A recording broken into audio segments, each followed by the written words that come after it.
Sometimes cheat codes have unexpected side effects. When we alter the game's code, we change the behavior of everything that relies on that code. Sometimes this reveals cool things about how the game is coded and how game actors act, like how in Super Mario Sunshine, it turns out Mario and Shadow Mario are actually extremely similar. In the game files, Shadow Mario is actually more like Mario than he is like the other enemies. Mario and Shadow Mario share a lot of code that dictates how they act, and cheat codes that affect that shared code will affect both of them. One such cheat code is the hold B to run fast gecko code. When the player holds B, Mario does run fast, but since the cheat code affects shared game code, there's an interesting side effect too. When the player holds B, Shadow Mario also runs fast, which messes with his scripted movement and makes him do some weird things. For example, we can make him run into a wall and drop Peach, and from there we can actually pick her up and kidnap her ourselves. So how do we make Shadow Mario hit a wall? Well, all we have to do is derail him from his scripted path. This normally isn't possible, but with the cheat code messing with how Shadow Mario moves, we can make it happen. We can see this easily in the cutscene after we beat the brown polluted piranha plant. This cutscene isn't pre-rendered, which means it isn't a video file that the game plays. Rather, the cutscene is scripted.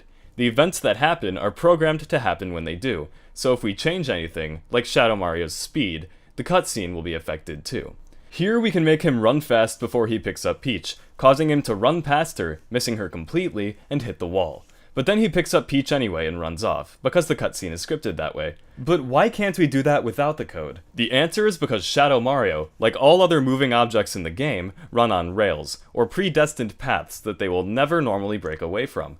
Many objects that run on rails simply move back and forth, while some NPCs, like a lot of Piantas, will walk in circles or more complex paths. Shadow Mario's rails are actually just a simple path around the plaza, and we can actually see that they're rails in-game.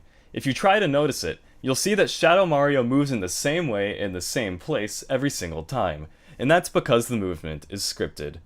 These rails normally work 100% of the time, but the hold B to run fast code can derail Shadow Mario.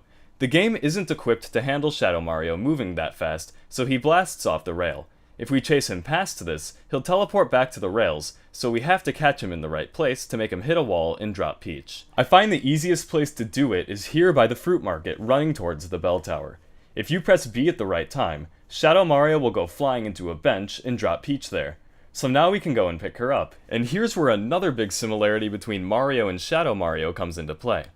So some items in Super Mario Sunshine, like nozzle boxes and NPCs, can't be picked up, while others, like fruits and water barrels, can be picked up.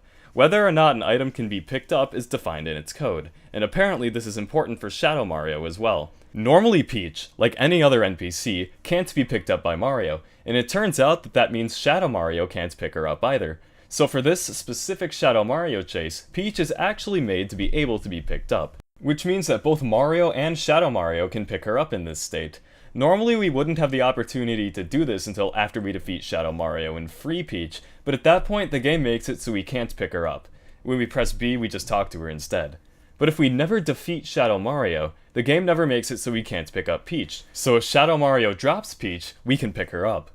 So we can run around Elfino Plaza carrying Peach, but there's not all that much we can do.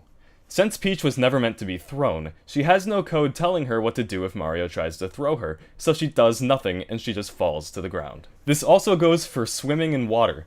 Peach was never meant to be tossed into the drink, so she doesn't have any code to handle interacting with water. So if you try to throw her there, she'll ignore the water and just sink to the bottom and flail around. And that's lame. So let's just throw her out of bounds and let Mario enjoy his vacation. Out of sight, out of mind.